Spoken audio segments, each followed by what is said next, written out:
Muy buenas tardes a todos. Quiero agradecer a la Sociedad Argentina de Pediatría, Filial Bahía Blanca, por la invitación a este curso anual de pediatría ambulatoria. Y el tema de mi exposición es la dislipidemia en la edad pediátrica. Vamos a empezar definiendo a esta entidad. Se trata de trastornos del metabolismo lipoproteico primario y secundario que se caracterizan por presentar valores anormales de lípidos en sangre. ¿Y por qué es importante hablar de este tema en pediatría? Porque sabemos que la dislipidemia se asocia a aterosclerosis y esto es un proceso progresivo donde múltiples estudios hace muchos años demostraron que comienza en la infancia y que su progresión va a depender de la intensidad y la persistencia de los factores de riesgo. Entonces, identificarla de manera precoz e iniciar tratamiento temprano va a reducir el riesgo cardiovascular en la vida adulta. Y nuevamente, ¿por qué es importante que hablemos de este tema en pediatría? Porque somos los pediatras los que ejercemos el rol central en la prevención de la enfermedad cardiovascular en la vida adulta. Los temas a desarrollar van a ser el perfil lipídico, los valores de referencia de dislipidemia, su clasificación, cómo hacemos diagnóstico y por último vamos a hablar del screening universal. Con respecto al perfil lipídico, básicamente se trata de la determinación del colesterol total, del colesterol de alta densidad o HDL, el colesterol de baja densidad o LDL y de los triglicéridos.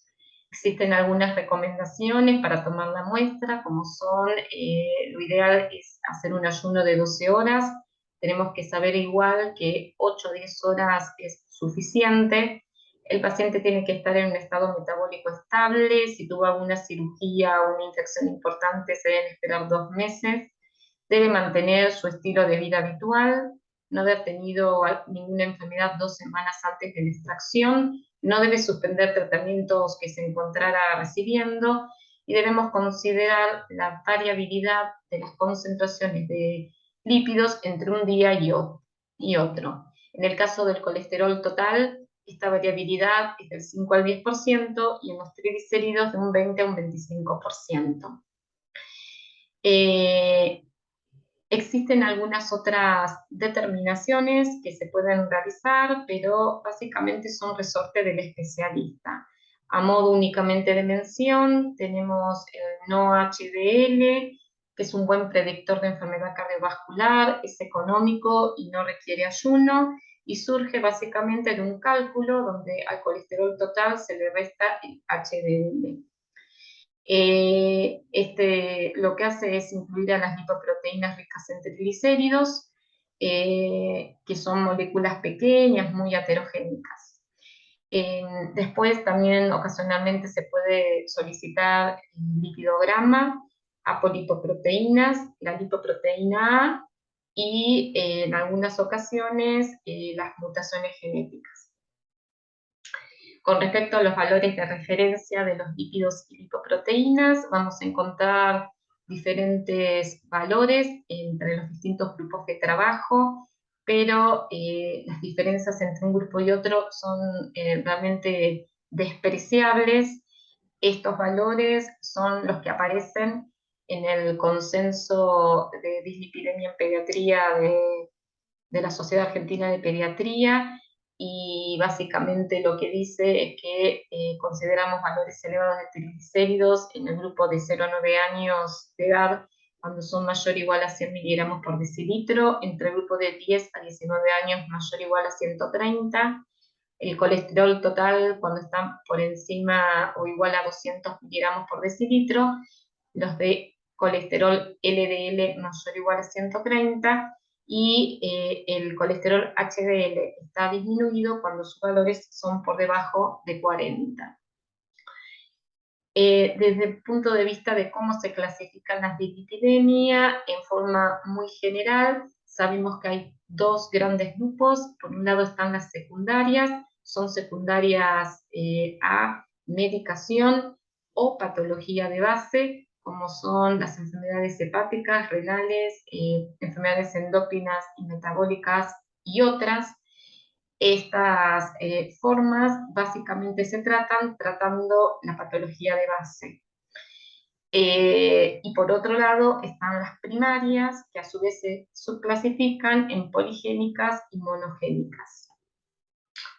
Sabemos que para que se desarrolle es necesario la existencia de una interacción entre el factor genético y el factor ambiental.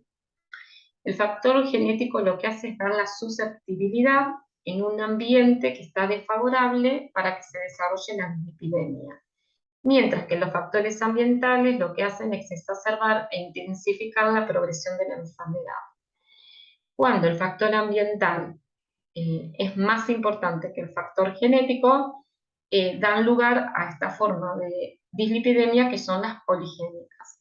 Estas son las más frecuentes, en donde no vamos a encontrar mucho antecedente familiar de dislipidemia, son las que básicamente encontramos asociadas a la obesidad y tienen buena respuesta a la dieta y cambios en el estilo de vida. Es decir, lo que tenemos que hacer es tratar la obesidad.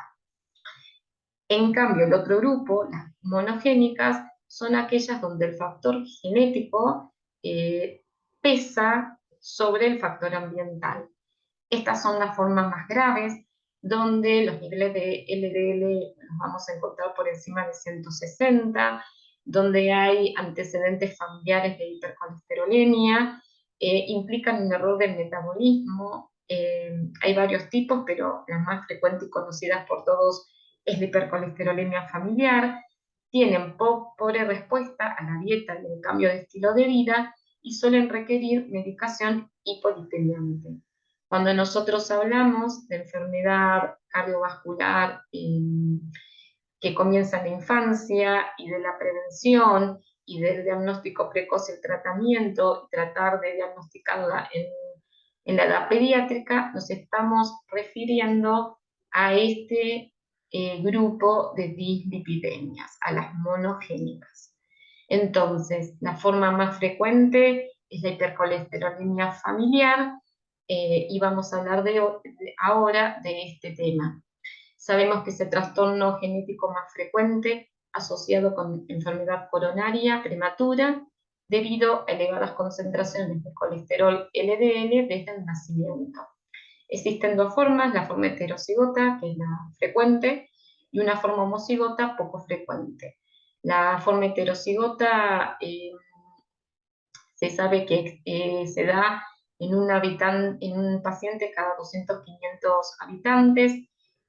Hace unos años atrás en la Argentina esto se refería entre 80.000 a 200.000 habitantes, pero sabemos que en este país, como en la mayoría de las partes del mundo, el nivel de diagnóstico es menor al 1%. La forma homocigota es muy poco frecuente. Los datos de prevalencia hablan de un paciente en 1 millón de habitantes, pero existen lugares con efecto fundador donde esta prevalencia es más importante. Este es un cuadro que da las características de la hipercolesterolemia familiar. En la forma heterocigota ya hablamos de prevalencia. Sabemos que aumenta 10 veces el riesgo de enfermedad cardiovascular. La enfermedad aterosclerótica va a aparecer entre la tercera y la cuarta década de la vida.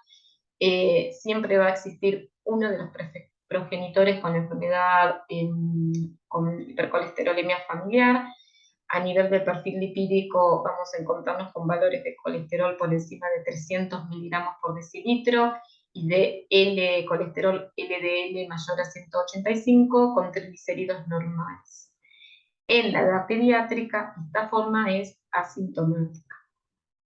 La forma homocigota sabemos que es muy poco frecuente, que el riesgo de enfermedad cardiovascular es altísima y de hecho la enfermedad aterosclerótica aparece entre la primera y la segunda década de la vida.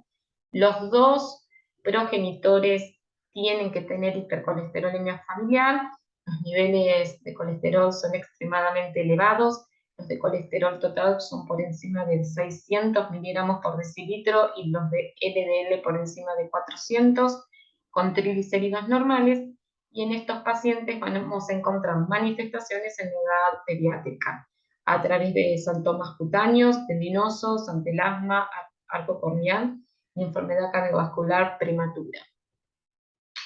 Entonces, ¿cómo hacemos diagnóstico de hipercolesterolemia familiar en niños y adolescentes? Básicamente a través de la historia familiar de enfermedad cardiovascular y con el perfil lipídico. Para que pensemos que estamos frente a una hipercolesterolemia familiar, debemos tener colesterol total de LDL por encima de 190, y con esto pensamos que se trata de esta entidad. Si los valores son por encima de 160, lo que tenemos que tener es una historia familiar de enfermedad cardiovascular prematura o una hipercolesterolemia en el papá o la mamá. Y si los valores son encima de 130, lo que necesitamos es que la mamá o el papá tengan diagnóstico genético de hipercolesterolemia familiar. Siempre debemos descartar causas secundarias de hipercolesterolemia y con el test genético confirmamos el diagnóstico de hipercolesterolemia familiar. Debemos saber que el estudio genético acá, como en la mayoría de los lugares del mundo, se hacen más que nada con fines de investigación, es como difícil hacerlo, hay poquitos lugares donde lo realizan, entonces no necesitamos el estudio genético para hacer diagnóstico presuntivo de que estamos frente a una hipercolesterolemia familiar, y no necesitamos tampoco para iniciar tratamiento. Lo asumimos como hipercolesterolemia familiar e iniciamos tratamiento sin el genético. Bueno, hasta acá sabemos que este tipo de hipercolesterolemia se asocia en la vida adulta a aterosclerosis, a enfermedad cardiovascular, pero que en la edad pediátrica es asintomática. Pero tenemos el gran problema que en la mayoría de los pacientes con este tipo de patología no tienen diagnóstico o se diagnostican después de su primer evento coronario. Y este es un cuadro que ejemplifica lo que les estoy comentando. Fíjense que solamente Holanda, este gráfico de hace unos años, tenía el 71% de la población diagnosticada, y Noruega un 43%, después Islandia y Suiza 19, 13%, después un grupito de estudios 1%, 3%, y fíjense en que en la mayoría de los países, como en nuestro país, el diagnóstico es menor al 1%. Entonces, si nosotros tenemos una enfermedad que es asintomática en la edad pediátrica, la única manera de poder diagnosticarla y tratarla es realizando screening, y de ahí surge la necesidad de screening. Cuando nosotros pensamos en un screening para cualquier patología, debemos pensar si esta patología reúne los criterios de screening.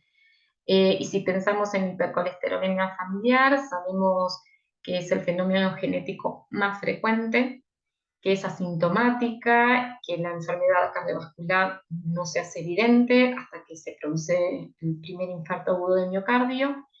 Por lo tanto tiene serias consecuencias en las personas jóvenes, es fácil de diagnosticar y existen tratamientos eficaces que reducen su modo de mortalidad.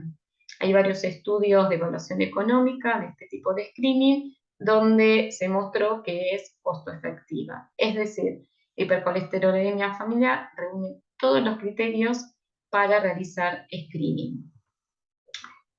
Por este motivo y ante tanta preocupación, en el año 2011 se conformó el panel de expertos de la Sociedad Argentina de Pediatría y Americana, y del Instituto Nacional de Cardiología Pulmonar y Sangre, que crearon estas guías para la prevención de riesgo cardiovascular en pediatría, que propone el screening universal de las dislipidemias a la edad de entre 6 y 11 años, diciendo además que aquellos niños con antecedentes familiares con riesgo de enfermedad cardiovascular deberán estudiarse independientemente de la edad. La preocupación del screening siguió creciendo porque desde ya esto no se instituyó. A pesar de estas guías, no se logró el screening universal, y tan importante es este tema que en esta revisión muy actual de ahora de mayo de 2022, la Sociedad Europea de Cardiología publica este estudio donde hablan de la urgente necesidad del screening en la edad pediátrica, diciendo que considerándolo como una emergencia en la salud pública. La preocupación surge que en Europa, obviamente tiene como en el resto del mundo, menos del 5% de los niños tienen diagnóstico de hipercolesterolemia familiar y solo una fracción pequeña reciben tratamiento. Ellos estudiaron que el 50% de los hombres no tratados van a tener un infarto agudo de miocardio a los 50 años y el 30% a los 60 años en las mujeres, y que el inicio precoz de tratamiento obviamente mejoraría estos resultados, pero esto no ocurre. Se llevó a cabo un estudio colaborativo de registro global de hipercolesterolemia familiar que incluyó 4.200 adultos de 56 países que mostraron que la hipercolesterolemia familiar se diagnosticaba tardíamente. La media de diagnóstico fue de 44 años y solo el 2.11% se había diagnosticado en la infancia. Y es a partir de estos resultados donde consideran justamente que es una emergencia en la salud, de la salud pública, realizar el screening universal. ¿Cuál es la posición nuestra, la situación en nuestro país? Bueno, en el año 2015, el Comité de Nutrición de la Sociedad Argentina de Pediatría armó este consenso sobre el manejo de dislipidemias en pediatría.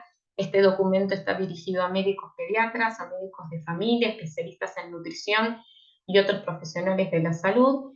El objetivo fue transmitir los lineamientos necesarios para el diagnóstico temprano y el tratamiento de dislipidemias en la infancia y concientizar al pediatra en su rol en la prevención de la enfermedad cardiovascular del adulto. En este consenso de 2015, el grupo de trabajo de nutrición lo que hace es proponer el screening universal de las dislipidemias y propone realizar el perfil lipídico a todos los niños a partir de los 6 años de edad, coincidiendo con el ingreso escolar. Luego de realizar el screening, si los niveles de colesterol total, de triglicéridos o niveles de LDL son elevados, debemos confirmar el diagnóstico, repitiendo el laboratorio entre 2 semanas y 3 meses posteriores a la primera extracción. Si el promedio en las 2 oportunidades es patológico, debemos estudiar a los padres y hermanos. Para ir finalizando, sabemos entonces que existen suficientes evidencias de la conveniencia de iniciar tratamiento de hipercolesterolemia familiar en la infancia, que es necesario realizar un diagnóstico temprano para implementar tratamiento y mejorar el pronóstico. El screening universal permite pesquisar las dislipidemias moderadas a graves en niños aparentemente sanos y sin antecedentes familiares conocidos que deben ser tratados. Tiene un beneficio secundario porque tiene la posibilidad de diagnosticar a los papás, que son los que tienen riesgo inmediato de enfermedad cardiovascular. Y por esto en la Argentina, la Sociedad Argentina de Pediatría propone el tamizaje universal al ingreso escolar. En niños de riesgo de enfermedad cardiovascular elevado deben ser estudiados a partir de los 2 años del diagnóstico de su enfermedad de base. Y sabemos que existen los estudios genéticos, pero que estos no son imprescindibles para comenzar el tratamiento o avanzar en el screening familiar. La importancia básica de los estudios genéticos es correlacionar genotipo con fenotipo y optimizar el tratamiento hipolipemiante. Bueno, muchas gracias a todos por su atención.